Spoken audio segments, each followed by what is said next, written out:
It is easier to forgive an enemy than to forgive a friend. William Blake.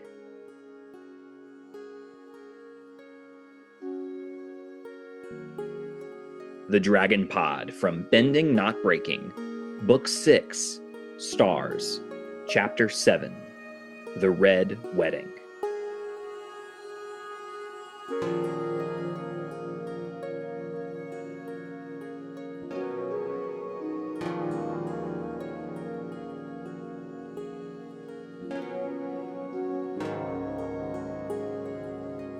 Dun dun dun! I feel like I should be playing the Reigns of Castamere because this is the Red Wedding episode. Welcome back to the Dragon Pod. This is Ben Pruitt talking, and we are excited to be talking about the Dragon Prince and especially about this episode, season 6. We're almost at the end.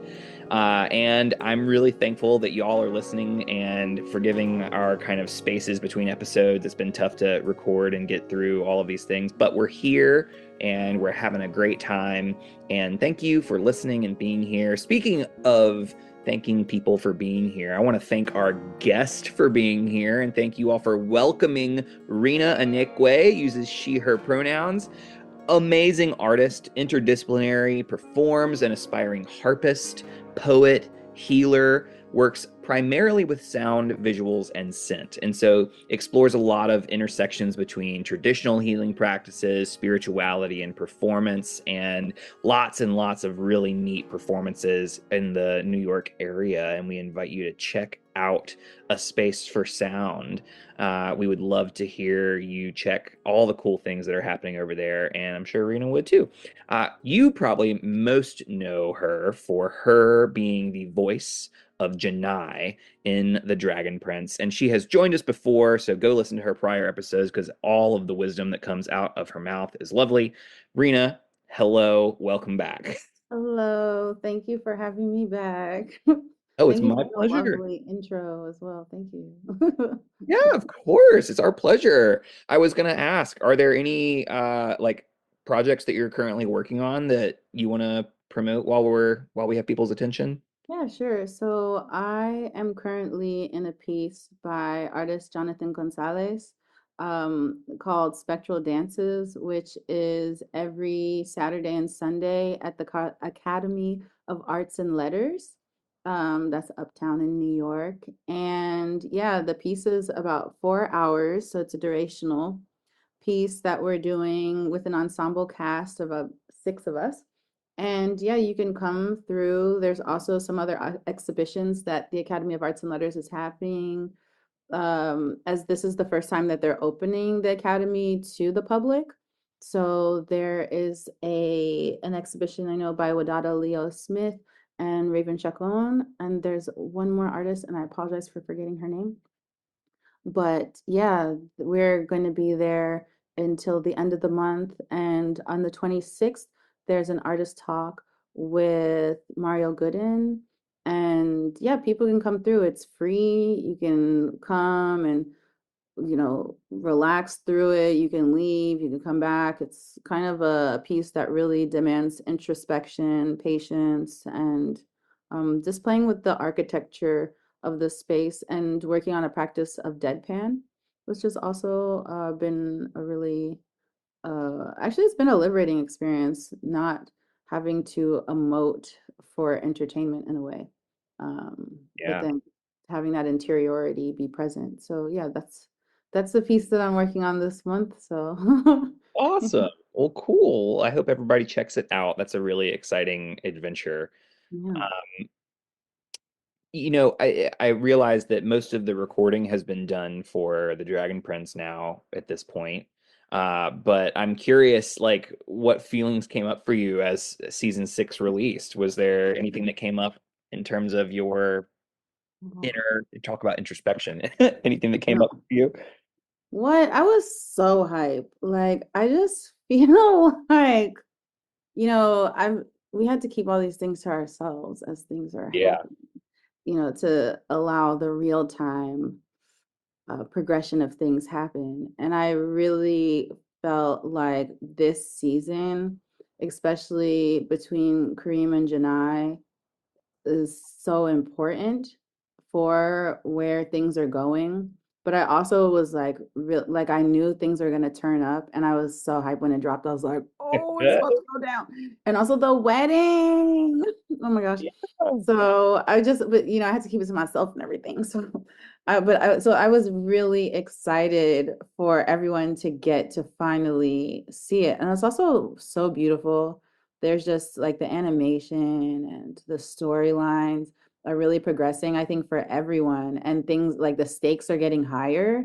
That's for sure. Um, so I think for me, I was just like, oh, it's season 6. I know because people's reactions, it is what it is, like online and whatnot, like season 5, like So then I was like, don't, it's coming, like this is a build. Yeah. Uh, so I was quite excited for season 6 to drop, and then I watched it and I was like, dang, this is crazy. I Uh, mean,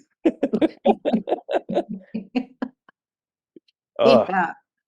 that's awesome. Yeah, no, there's I loved watching the reaction because it was interesting watching people like get used to it. And I feel like it was the same for seasons 1, 2, and 3, kind of.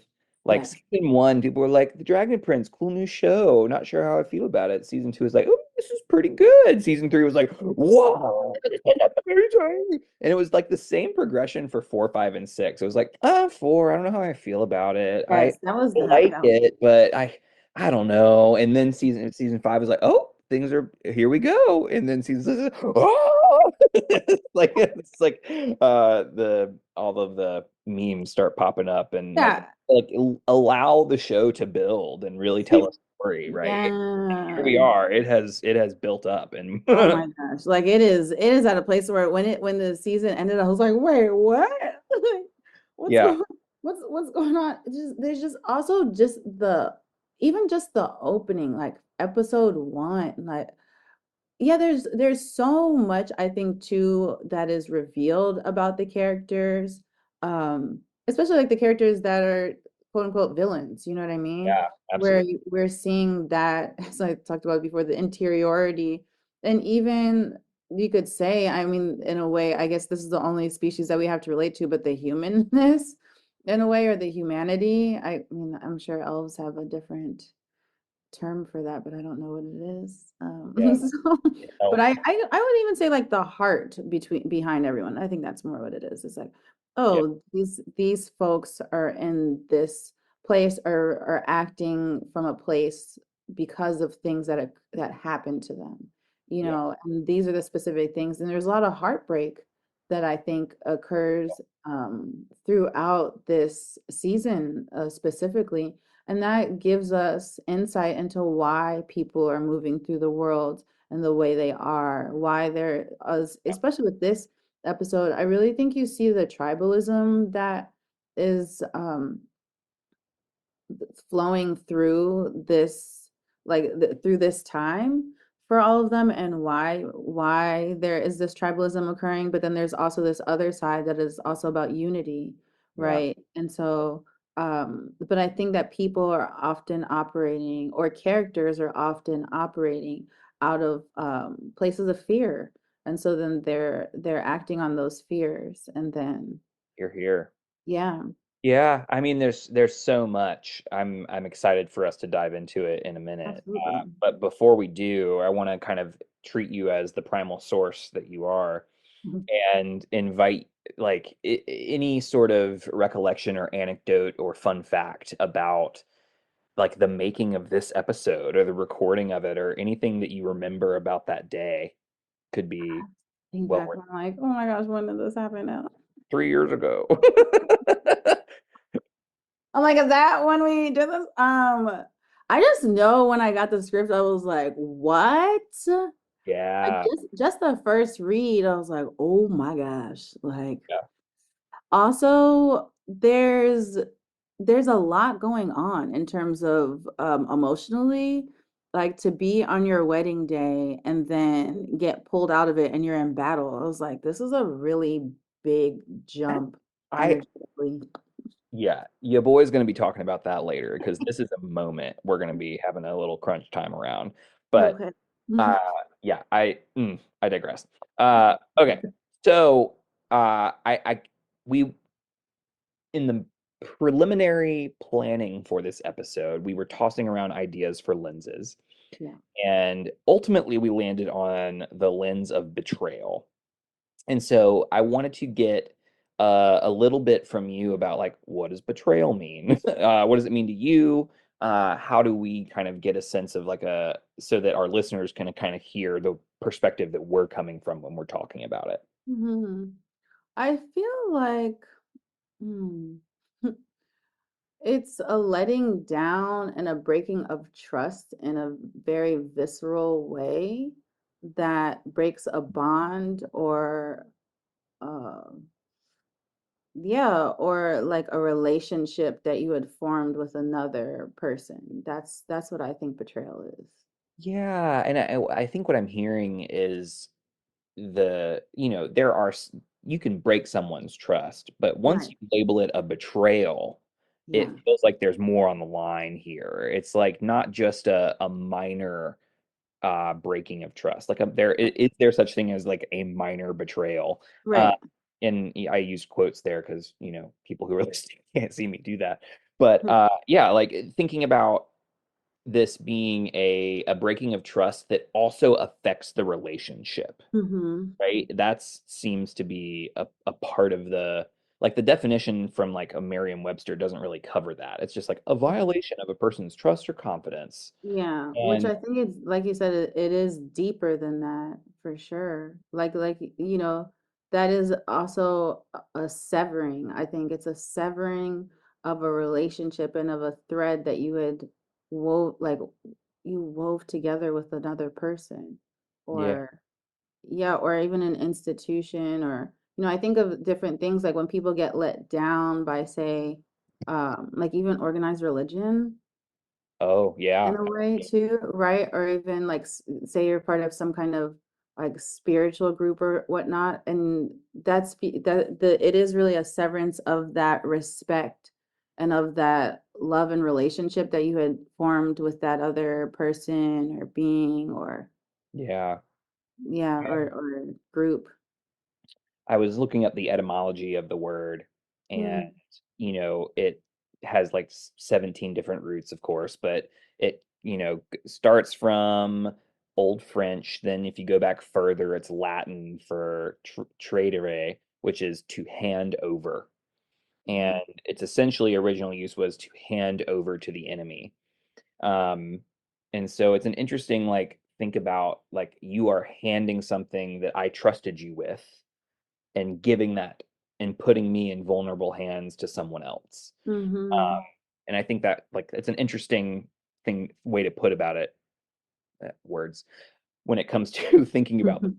generally and how we're going to be talking about it. So yeah, it's pretty fascinating. I'm excited to see where that takes us as we dive into the episode. For sure. But before we do, Yeah. we have to do our due diligence, which is the 30-second recap. Oh yeah. Yeah. So, do you want to go first or second in the 30-second recap? Oh my. What would my summarize? Oh my. I guess I could go first. All right. Is that Uh, try? remember, all you got to do is remember as much as you can, and that's all you got to do. Okay. So, Ready? On your mark. oh Get my set, God. go. Okay, the episode starts out with us seeing the love between Rayla and Callum, and they fly off with their magic wings to get to their next destination. Then, after that, we see the deliberations that are happening with Kareem over possibly attacking Janai's forces before the wedding. Oh, while the wedding is happening, but then the wedding doesn't. Ding ding. Damn, that's too much. Yeah, it goes It's fast every hard. time. Uh, all Should have right. just said battle, wedding, battle. That's Yeah. all. I mean, Yeah, you just say that, you cover it. Uh, yeah. I'm gonna start the timer again, but will you count me down? Yes. Okay, 5, 4, 3, 2, and go. Okay, so blech, the Raylan lovey-doveyness, and then they fly, and then Kareem's pep talk and fixes Sol Regum's wings, and then wedding stuff, and they're both wearing white and gold. Got to talk about fashion. And then Grin and Kazi officiate, and then Ezrin's like, "Oh my God, Kareem, chill out." And then Ferris is like glowing purple, and then Anya and Ezrin and Corvus attempt to negotiate, and that fails. And then there's cute vows and cute queens, and then Kareem takes prisoners, but Ez is like, "Nah, Zim, break me out." And then they get a clean shot from Anya, and then Sol Regum is actually in Catullus time. Uh, So close. so close. Yeah, 0.87 overtime. Uh, Dang, we were oh, so close. You got far more than I did. well, you really laid a great foundation for me. I appreciate it. This was a team effort where you really enabled me to get to the end, I think. That's Uh, right. a I team effort, appreciate, you I appreciate that. know? Um, cool. So that kind of leads us into now being able to finally like dig into the meat here and ask you like, what's a moment of betrayal you want to talk about? Yes. I think that, dang, and I'm trying not to think about things that happen afterwards. That's the Yeah, hard it's part. tough, right? Right. On Netflix. Um, I mean, a moment of betrayal is definitely Kareem deciding that it is time to set fire to his sister's army. And I don't know if I feel like he does know that it's her wedding day. Like I feel like he was invited and he just doesn't care. And he was like, I'm gonna put this on this date so that this human and this elf cannot get together because that unifying would unify the kingdom in a way that he does not want. But the thing too is that I think that he feels that he's been betrayed, which is why he's acting the way that he is. He feels like his sister, and he's named this, that his sister has abandoned their ways in order to create this future that is not beneficial to their people. And so I think that we're dealing with two betrayals, depending on whose perspective you're looking at it from.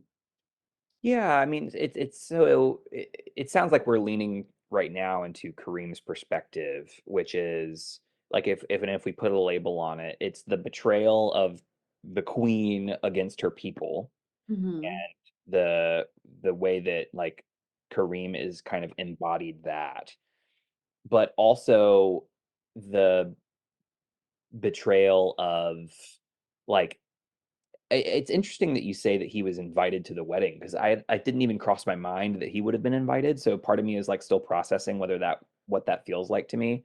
Um, but if he were invited, it's almost as if she's rubbing it in his face, right? With knowing that that's his perspective, knowing that he is so against the humans being in Zadia in the first place, right? That it's this like, oh, and now you're going to taunt me with this union with humans. Um, yeah, I mean, that feels like based off of his narrative, a like multi-layered betrayal coming from Janai. Right. And I don't know if he was invited, but I feel like the timing and the planning of the attack on the exact same day and at the time, like it's Yeah, just a little too coincidental. Like, oh, this is because why didn't you do it a day before? You know what I mean? I mean, I know that time doesn't probably move in the same exact way, but yeah. it's just that it just seems a little too convenient. So I feel like and if he wasn't invited, he definitely knew about the wedding because the fact is like they still have people that's the problem is there's these little betrayals of them being able to get information out of the kingdom. So they do know that the wedding is happening because they do have their little spies. Um, And that's interesting too, because I think you're putting together like there's a lot of subtextual betrayals that are happening, right? That mhm, are off screen, which are these, people who are spying theoretically right. on Queen Janai and the Sunfire Elves. And sometimes it's an interesting question, right? Because sometimes it may not be a an intentional act of betrayal, right? Because there are people who might have like been exiled or rather chosen to exile themselves that are still connected to people who wanted to stay, right? Mhm. And all of a sudden they're connecting because they care and love about each other, even though they've chosen different sides of this different thing that's happening. Yeah. But because they're sharing information, they are able to then relay that information to the people who are surrounding them. And some people are using that to their advantage. Yeah, exactly. And that just reminds me of the current like political scheme of the immense divisiveness in our country right now around all of these different like political vying and scheming for for power, and Yeah. how we have people who are feeling immensely betrayed by family members who are voting for a different party than they are. Yeah. And that betrayal feels like a personal severance because of the choices that they're making. And that's one way to kind of think about how this exchange in Sunfire culture is kind of similar. You're choosing between two visions of a future, and they're vastly different.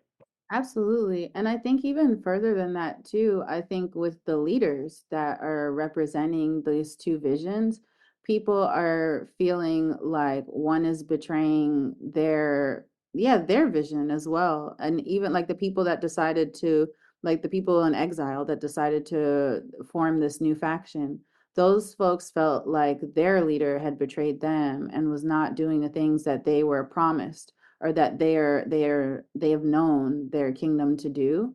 And so then they form this new party in a way where it's like it's Uh, kind of scary how it is mirroring our time, especially where we're at present in this country. It's mm, mirroring this, I think, very similar thing of like a vision that would include everyone, but then what does that mean to the people from before? They feel like they're being pushed out, yeah, right? And so yeah. then because they feel like they're being pushed out, they want to follow behind the person that is going to ensure that they aren't. Even though another person is saying that everyone will get equity, right, in a way, but then equity doesn't also mean equality necessarily. It's interesting because it's like it's the paradox of tolerance, right? Yeah, It's where if you become tolerant of everything, you cease to like you cannot be tolerant of everything, right? right, Because somebody is going to feel like something's not going well when you tolerate one thing versus another. And exactly. so what's happening is Janai is saying we welcome everybody, but the people who don't want to welcome everybody no longer feel like they are being tolerated. And so Mhm. they feel exiled and they feel Yes. like they have to leave. And it's an interesting question around ethics, right? Is what is going to do the greatest good? And that's the question here is like what's going to do the greatest good for the greatest amount of people is not always the way forward for some people. Um, it's more about what about me? Yeah, yeah. It's And tough. I think too that that was something that Ezrin was picking up on and kind of explained really well, is like doing what's right, right? That doesn't necessarily always, it's not always the easiest choice, but then it's also not always going to be the choice that like for everybody works necessarily. Like you're going to lead with love, Yeah, but at the same time someone is always going to feel slighted in yeah. a way. But then how, but are you going to be able to help more people than just one person feeling slighted? And then for that one person, what does that mean?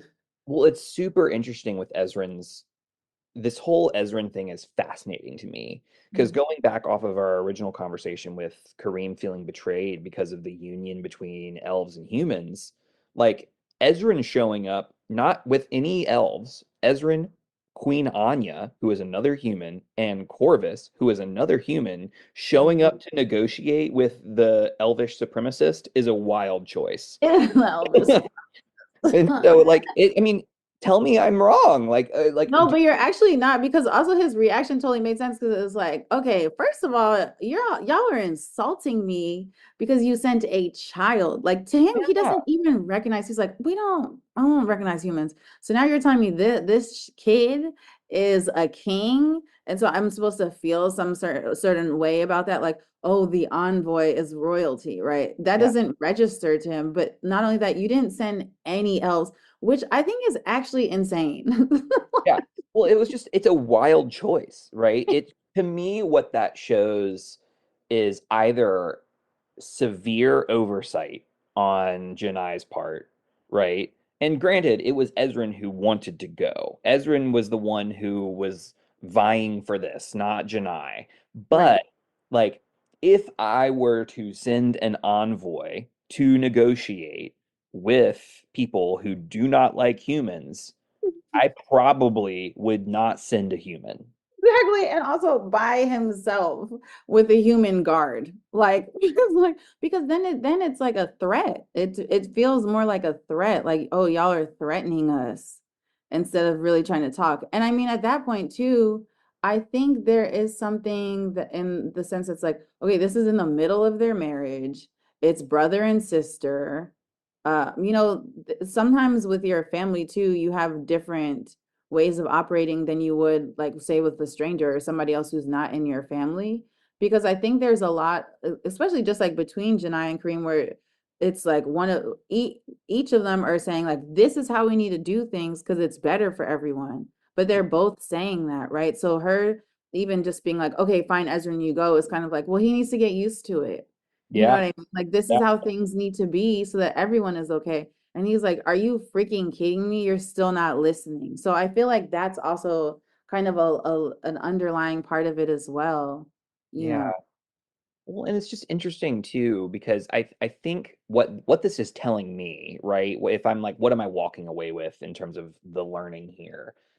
If I am trying to meet someone in the middle and actually negotiate and actually entertain change, then I need to approach the situation from the point of the other person's betrayal, Yeah. right? Like, because for me, if I'm thinking about being from Janai's perspective, what do I really want out of this conversation? If I want something to actually occur and change to actually happen, then it seems like I need to approach the situation with an understanding of why Kareem left in the first place. Mm, And how am I going to send a conversation or create and approach the conversation from a point of helping him feel at least somewhat mollified, if only for the purpose of negotiation. right. Um, right? Does that seem like a Yeah, fair no, point? it makes complete sense. And I think too that that even like she had a really strong resistance to even Ezra going and even speaking to Kareem. She's like, yeah, there's no point. Let's just go and squash him, get back to this wedding, do what we got to do. Like he's gonna lose, so we'll give him the thing that he wants. You know what I mean? So I think there's a part of it that's like just to appease Ezra and like, okay, you go do this thing that you really want to do, and your aunt is behind you and doing this, so I'm gonna let this happen. But I don't really think that she had any thoughts. She's like, oh, she's probably just gonna send him back and be like, we're not, there's no deal. But because they don't know that he has this plan with Sol Regum, then he was like, nah. Like also, I don't think that truly does not believe, and I think it is because it's the brother and sister. She doesn't believe like how far that he would go. Like that's like a constant thing. She's like, he won't do that. Yeah. But he's like, oh, no, I'm gonna kill everyone. But I don't think I don't think she was like, he's gonna kill everyone. And he's like, yeah, no, I'm gonna kill everyone. Yeah. Yeah. Well, it's fascinating, right? Because there's a lot of assumptions that are being made on both parties, right? Like Kareem is going into this with an assumption, and so is Janai. Janai's like, I'm through with him. He's not to be reasoned with.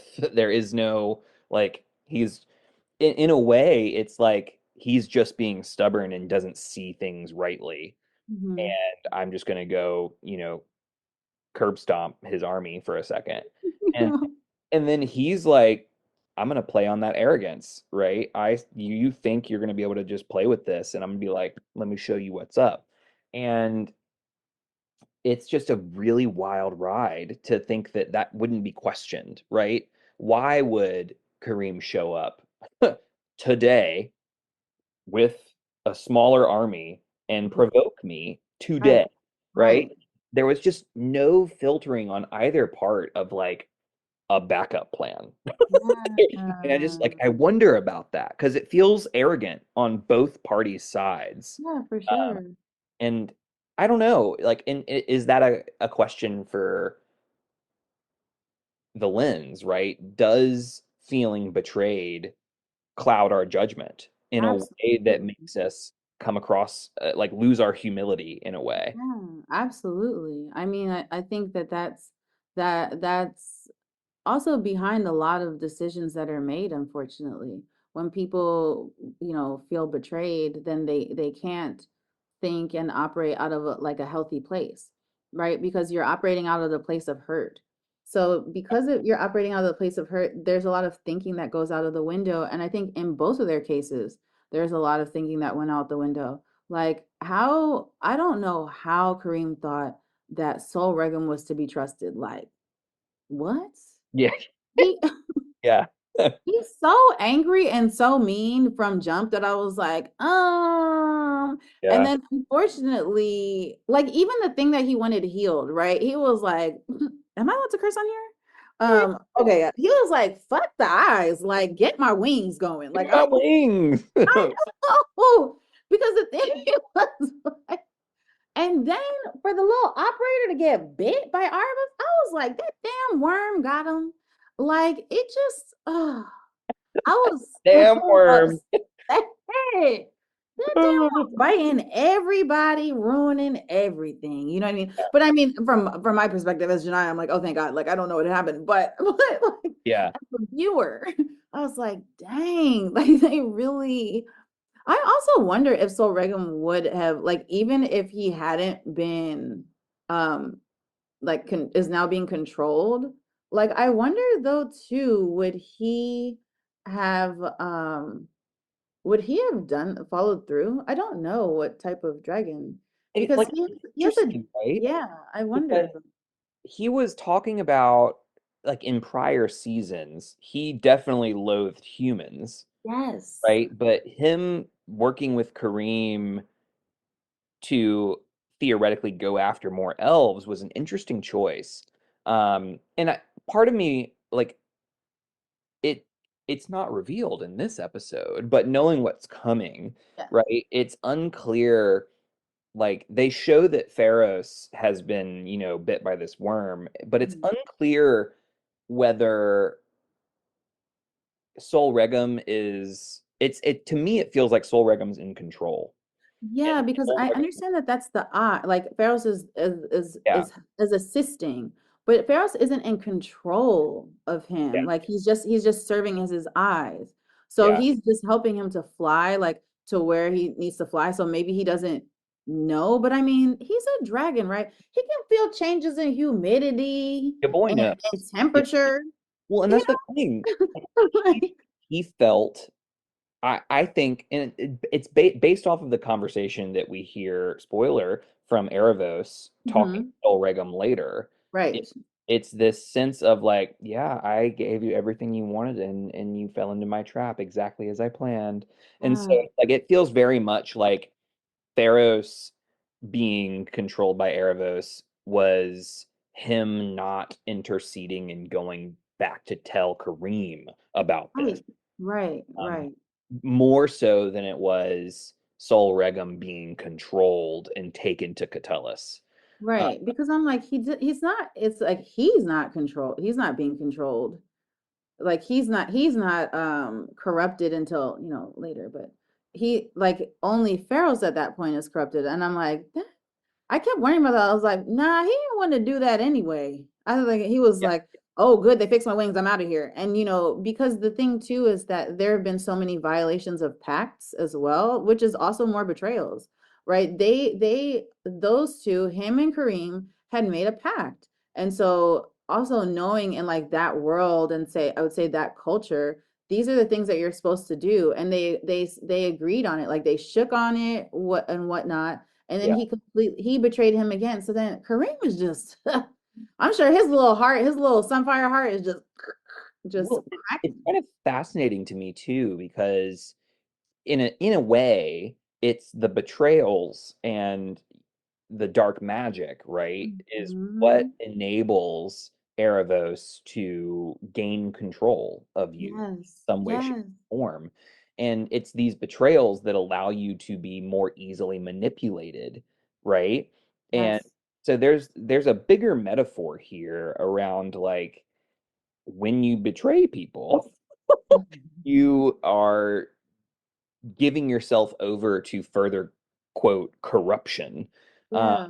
but that brings us to an interesting point, and just to shift the conversation a little bit to thinking about like these other forms of this that are happening from like the hero perspective Mhm. around like it's interesting to me to like I feel there's that ick that comes with watching people who are so lovey-dovey that it's like too lovey-dovey and all of a sudden you're just like, oh my God, ew. And uh not everyone feels that, but I felt that. I'm like, oh my God, that in this beginning. And so on a minor level, I was betrayed by the show because they fed that to me. You're like, Uh, this is a little heavy hand. Why they making out like this? It's too uh, early in the morning. Like, let's calm down. yeah.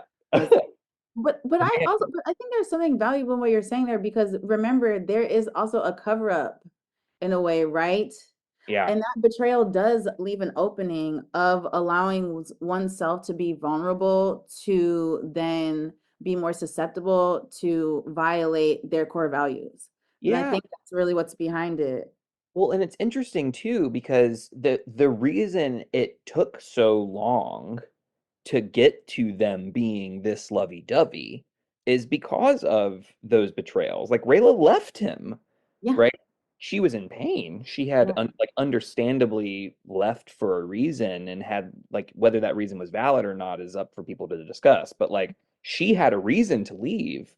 He Mhm. had a reason to be hurt, Mhm. right? But that's the whole point of like this I think an episode or an episode or two before this, where Callum wants to redo this scene where Rayla comes back, and Mhm. he wishes he had put aside that feeling of hurt and Right. just said, "Hey, I love you," right? Right. But he couldn't because he felt betrayed. Right. And that story of betrayal dictates our decisions, right? And we see it happen over the course of 5.5 seasons, or like, right? So it's just an interesting situation to kind of what does it take to get to this moment of Right. being in a relationship where the other person is your, sense of true north, right? Or Mhm. in this kind of world, like your North Star, so to speak. Yeah. So I thought that was an interesting question, just around betrayal and Mhm. its relationship to love, right? Yeah. Because I don't think love can survive betrayal unless it is healed, and that's Yes, exactly what we see. exactly. Yeah, and that's the I think that's that's why I'm like, dang, Kareem is just getting dug deeper and deeper in, right? Yeah, Janai has found a salvation, so to speak, yeah, right, with her partner, with Amaya, because Amaya really is that other side for both of them. They serve that for each other, like, hey, when I've gotten completely out of my head because I'm letting my emotions run me, and then I have this other person here that can be rational and be like, hey, hold on a second, let's take a step back, let's take a breather, this is another way to look at this, you know what I mean? And so they found that, and that's because of love, right? Because of love, then they're able to then be a bit more compassionate. But then when you become betrayed and then it's not healed, then you keep operating out of that hurt place, and then that's yep, when more people get hurt. yeah. Hurt people, right? Exactly. Yeah. I mean, I'm kind of caught by their wedding vows, and I guess I'll paraphrase them, but like Janai's wedding vows are really just like there are borders and there are walls, but they will not come between us. We will stand undivided. Um, Yeah. that is my commitment to you. And then Amaya comes back and says, yeah, our love is malleable. It shifts, it changes. And it is because of that that it will endure, right? It's because Mm. of that that we will be able to make it through whatever comes our way. Yeah. And I just find that to be really beautiful because what it's saying is that we're going to work together. That is my commitment. And when something comes up that makes us feel divided, right? Like Amaya saying, listen, we are going to roll with the punches that come. And I think that's a really beautiful tie-in to kind of give us the tools to work around problems in a relationship, right? Like, Mhm. and so Mhm. I found those to be really cute. Yeah, I thought they were really beautiful, Val. Yas, queens. I know. I was like, let's go. I was all choked up. I was like, this is so beautiful. Even I remember recording it and I was like, wow. Yeah. Oh, Yeah, it was really beautiful. uh, okay. Well, this has been a lovely discussion, but I want to give our listeners a little break, let them listen to the transition music, Mhm. and we'll come back and we have a couple practices left. Um, and we'll be right back, everybody.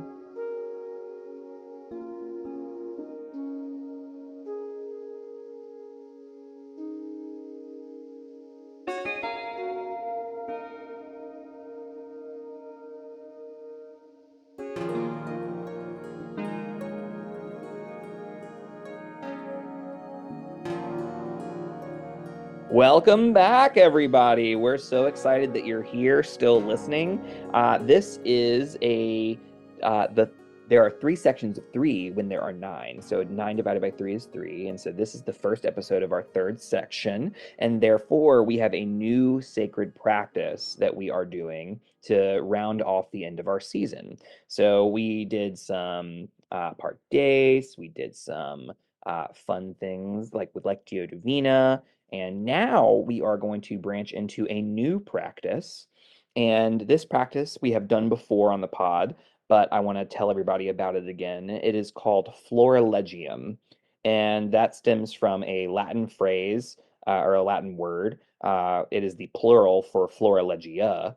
And essentially, it's a compilation of excerpts or sententia from other writings. And you basically pull all of the flowers from a text and make a bouquet, so to speak, of your own personal favorite things that stick out from the text. And so it literally means like to gather flowers or a gathering of flowers. And it's essentially you, as you watched through The Dragon Prince, many of you probably have documented your favorite quotes and things like that. And those are Florilegia. Those are the things that you've pulled and you've created your little bouquet of Dragon Prince quotes. And what is beautiful about that is you can then treat that separate bouquet, that collection of quotes, as its own text. And that's what we're kind of going to do today. We're going to take together two quotes that Rena and I picked, and we are going to talk about why we picked that quote. What is it about it that sparkled up at us, or that we heard it and we smelled it, and I was like, "Ooh, that's a pretty flower," and that's why we picked it.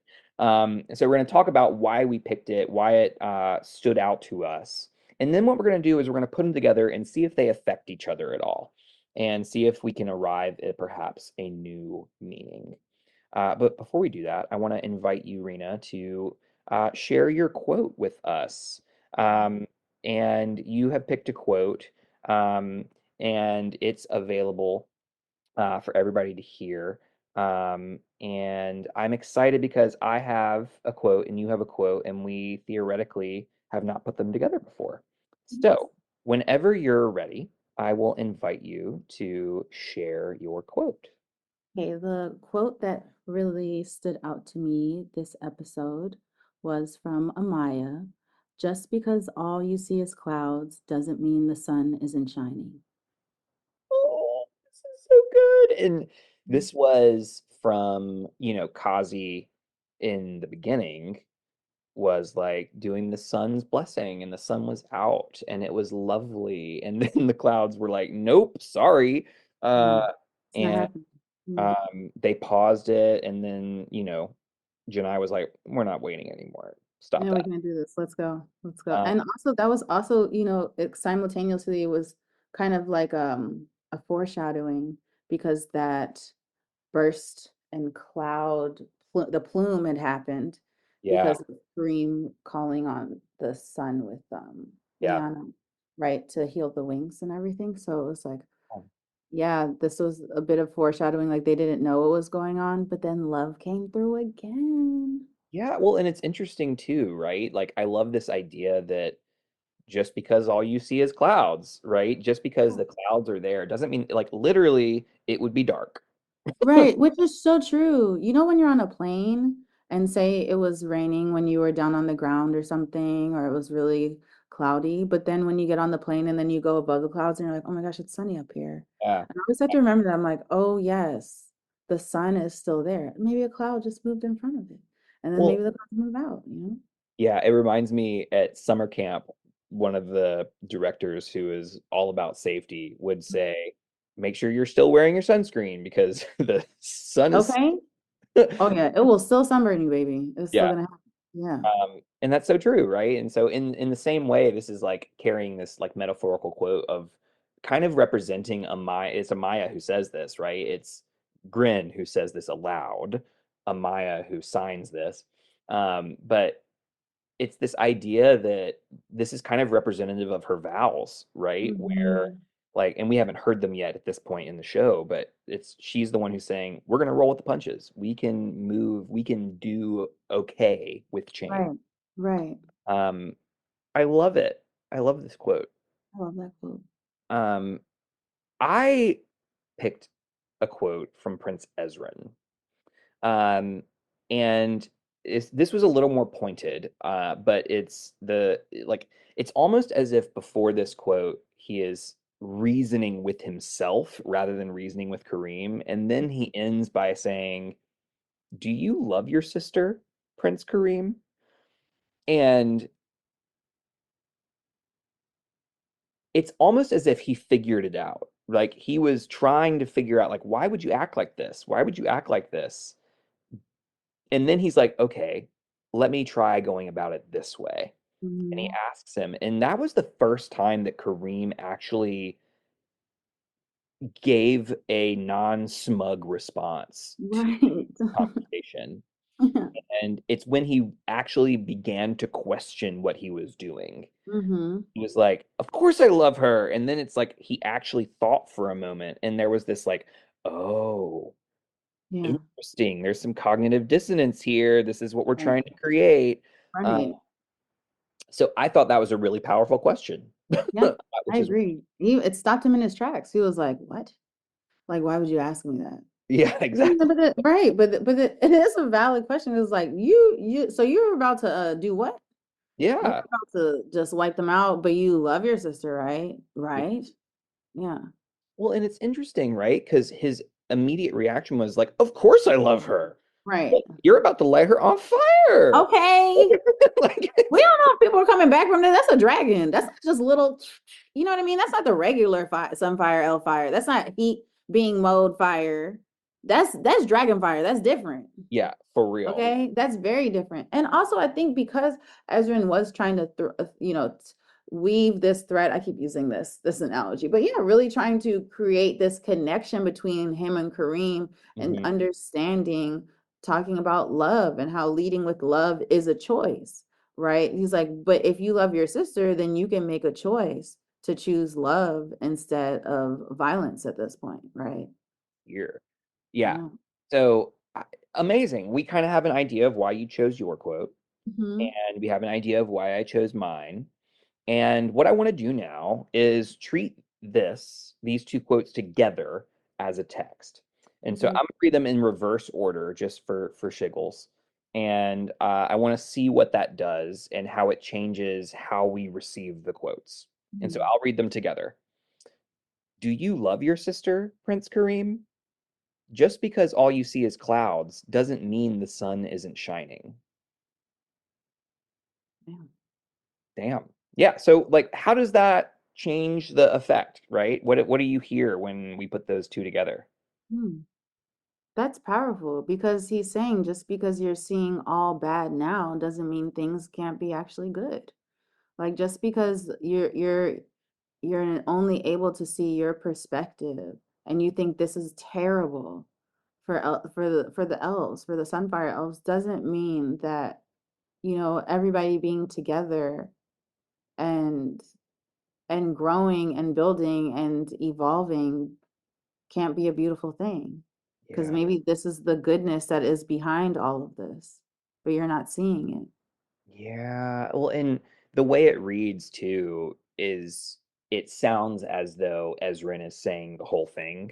It sounds like it's a continuation of the same question. Yeah. Um, and it makes it all the more pointed, right? Like it's as if Ezrin is leaning into the fact that you're a Sunfire elf. The sun is your language, right? Right. So I want to use your language. Um, Right. and that kind of metaphor is a part of Kareem, right? And so it's interesting to kind of think about how what it does to use the same language and rhetoric and understanding as the people you're talking to Mhm. might use. So I guess that's what comes to my mind. Uh, Yeah, it's also interesting too that Amaya is the one that said that, I think, because it really does show the connection between her and Janai and like wanting to understand and be part of the Sunfire elf culture as well. Like this is a culture that she's marrying into and is her partner's culture. And so she's understanding how powerful the sun is for them. And yeah. to use that analogy I think is a really beautiful thing because she's also seeing how present it will be in her life as well. Yeah, and just like it kind of just evokes the whole wedding, right? Which is an Species, right? intercultural Intercultural, interspecies. I mean, yeah, there's a lot going on there. is So.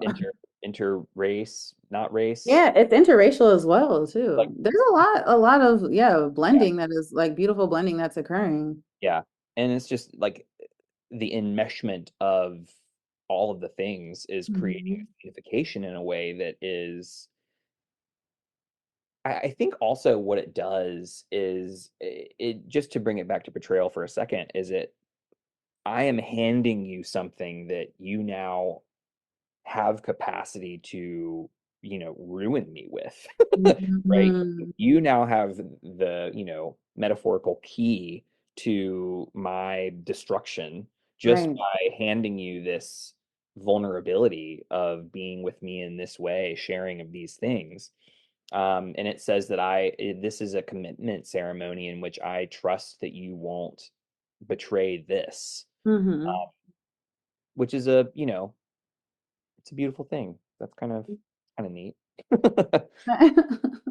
Okay, well, thank you for indulging me in this sacred practice. I love how when you pull two quotes together, sometimes the meaning changes completely, and sometimes it Yeah. gives us a little bit more understanding. And I love how that kind of brought us into Amaya's understanding of using that language. It's just a really neat practice. So I Mhm. appreciate that. Thank you. Yeah, thank you for inviting me to do that. It's pretty Yeah. cool. Um, so we always end with gratitude. Mhm. I would love to invite you to be thankful for a character in this episode. Who comes to mind as you think about who you want to be grateful for? That's a great question. I think I'm grateful for Amaya. I'm grateful for Amaya. Who isn't? I know. Seriously. She's so awesome. Yeah, I'm grateful for Amaya. I'm grateful for um her patience, her generosity, and also yeah, her optimism, you know? Yeah, I think I'm that's grateful important in for times her like these. style, like that. Okay. Also that haircut, let's really That talk about it. listen, that haircut, that pantsuit, all of Let's that. go. Like the fit. Come on. Yeah. They were looking like what? I was like, they were eating down. Like that's what I have to say about that. I was like, they ate down for that wedding. So Yeah, that was the girls were ready. Okay, the girls were ready. here. Yeah. Uh, yeah, no, I'm really thankful for Anya in this episode. Mm. Like Queen Anya is like every time she shows up, she's badass. Let's be real. Okay. But like at the same time, one, her aim impeccable. Two, her arsenal of arrows super neat. Three, big fan of the small talk between her and Ezrin during this wedding of like two world leaders just chilling, being like, "How's Catullus? Yeah. It's fair. Yeah, Yeah. it's fair." And it's just Yeah. like Talking about cake tasting like fire. yeah, Her tastes like like fire. I better get a piece of that cake. It's Yeah. just Right. there's a little bit of the humanity, I think, that when you're talking to someone who's quote on equal status as you, Mhm. that gives you a chance to like talk to someone in a way that you don't normally get to talk to. Uh, Yeah.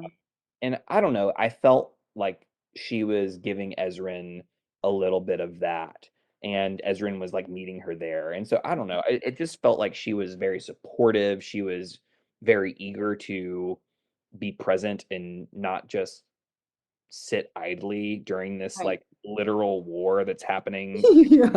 invited to a wedding. I don't know. Right. It just felt Yeah. like she was very engaged and also similar to Ezrin, bought into doing what she feels is right. Exactly. And also their age, the fact that it's like, oh yeah, sometimes you also want to be a kid. I mean, they are kids. Right? They don't always get to, these are actual children. Oh my gosh. They don't actually get to be kids very often because it's like, oh yeah, I'm a king. Like he didn't have to go be an envoy. Like what? During Yeah. a wedding to stop a war. Like Little bruh, just chill for a just chill. yeah. Literally. Just calm down. Dang. I was trying to do some kingly things. No, that's what he's supposed to do. But for those little moments, it was like, and then she just came through. She was like, let's get you out of here. Like, I got you. Yeah. Yeah. She's a Yeah. winner. Yeah, Um, absolutely. okay, that brings us to the end of our I episode. know. What a lovely Okay. conversation we got to have. Yeah, it was lovely. I loved it. Yeah. Ah, Yeah, it was. so if people who've been listening to this wanted to find you, how Yeah. would you invite them to do so?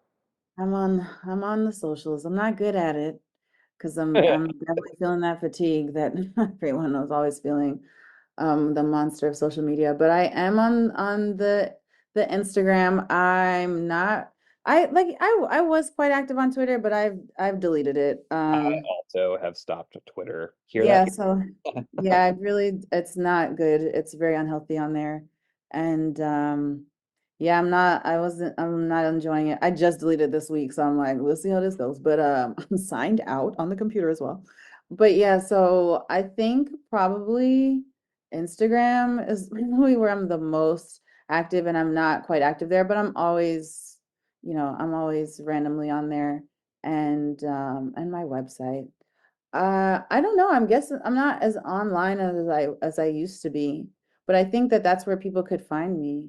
Yeah, That's if they probably, wanted to, you would yeah, find Rena there. absolutely. I know some two people commented on one of the sound baths that I did, and I thought it was so funny. They said they came here to see if she sounds like Janai.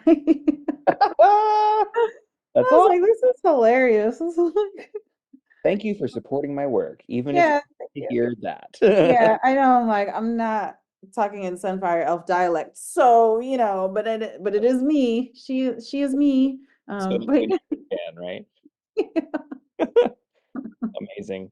Okay. Well, listeners, thank you so much for listening. This has been an incredible episode with Rena, and with you. We're grateful for you. If you want to support the podcast, you can always support us on Patreon. We're still there. We'll see how long, but we're still there. And you can definitely join. We're still doing live action episodes of Avatar: The Last Airbender. We're in season 3, so the getting is good. And so we do that once a month, and we invite you to join. BNB_pod on all the things except Twitter. But we're here and we're excited, and we'll see you next time. until next time, be well and do good.